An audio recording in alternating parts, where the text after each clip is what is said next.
Hey folks, welcome to this video. In today's video, I'm going to show you how to install HBO Max on Amazon FireStick. For that, first of all, you just have to simply subscribe for hbomax.com. So in order to do it, you just have to come to HBO Max and then you just have to simply click on Go to Max.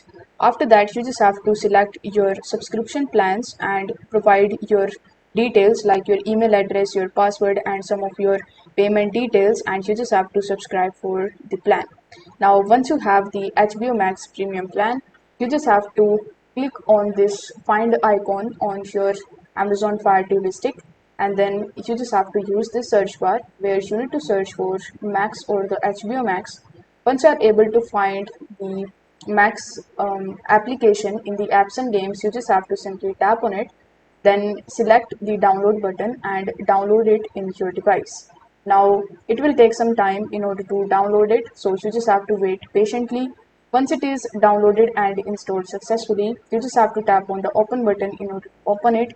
Then you just have to simply sign in into your account that you have used in order to create your account on HBO Max. Now, once you have successfully logged in, you will be able to easily stream your favorite shows on HBO Max. So, I hope this video was helpful, and if it was, then don't forget to like the video and subscribe to the channel. Thank you so much for watching.